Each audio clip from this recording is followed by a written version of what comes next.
Hey everybody, first YouTube video here. Daughter Claire's filming. Got the Canam Sport Max DPS, and I'm going to install the Rugged Radio's intercom system, not the radio, just Rugged Radio intercom into it. And I couldn't find anything on the internet, so I figured I might post this out there for somebody like me who's not mechanical and is figuring it out on their own. And with that, out of Claire. All right, so took the seats out and then needed a T30 torque bit, and was able to remove the center console parts. Watch out, Claire. So I set those over here. It's all very, very easy. Just gotta get to it. And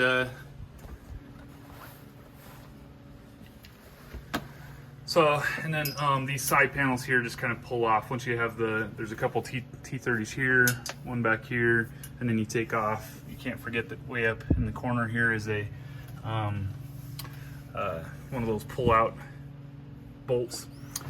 And my plan is to probably mount the Rugged Radio on this side over here, because I have a heater installed, and I just don't think that there's a way to get that Rugged Radio mounted in that space in the center. And so I'm going to I just had it hooked up just so I could start using it. I have it zip tied right here, which is a little crazy. And so I'm going to try mounting it on the side and then running both power and the headset cables down the center. And that may not be wise, I'll find out, but as far as interference between the power and the headset cables. But I think most ideal for me is bringing the headset cables up through the where the seat belts are, and just putting a light zip tie on there, and that's, I think, what will work best. That's what I'm trying out. So I'll show you as I make progress.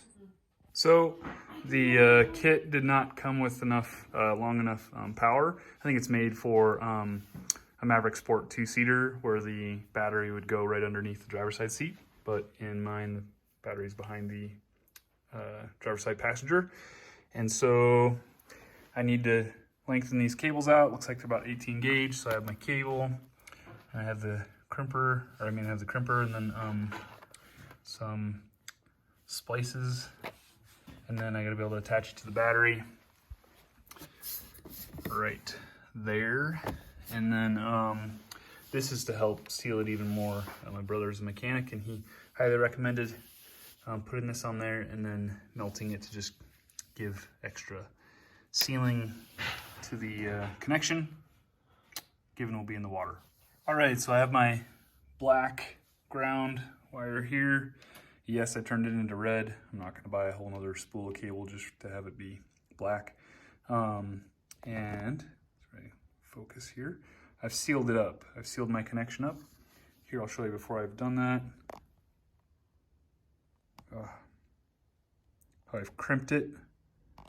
And then I'm also gonna slide the sleeve over and then melt it down just to give it some extra protection.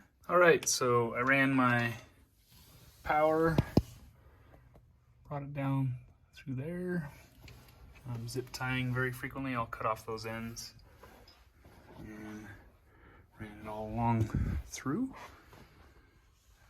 And am now going to put on these ends so that it can just go right on the battery. All right, so I have my power hooked up to the positive, and then ready for my negative. I did put some black tape on there in case anybody else ever owns this and wonders what the heck. And I'm gonna mount it to there. All right, update for you. I was able to mount it, which went pretty well, except for there wasn't enough room up here to use the drill. And so I had to use a ratchet, but it's firmly in there. I just have it just over the lip there. And then I took the wiring, get some light up in there. Took the wiring and kind of zipped it. I have some extra, which is wise in case you have to change anything out. wired it, and it's gonna come down and follow the power that I already ran.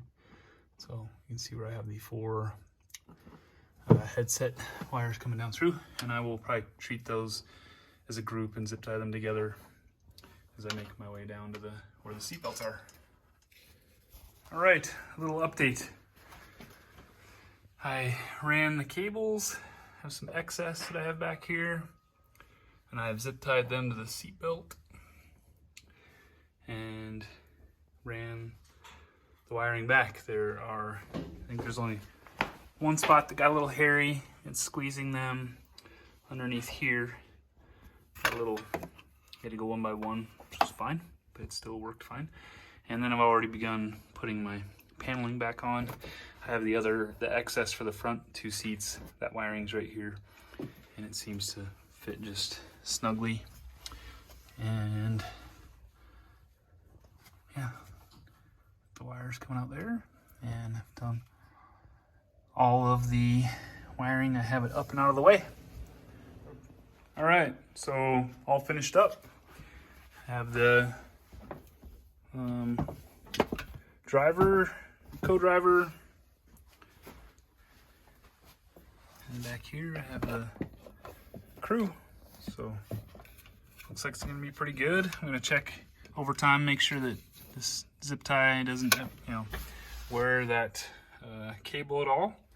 And then I do have this little bit of a review on this hanger. I didn't expect it to move. I expected it, once you tightened it down, I thought certainly it wouldn't have moved. And it is for the right size, so, but not too bad. So I figure the passengers will have that, and then we've put the headsets for the driver, co-driver up there in the compartment. And that's it. Thanks for watching my first how-to video for the rugged radios on the Maverick Sport Max.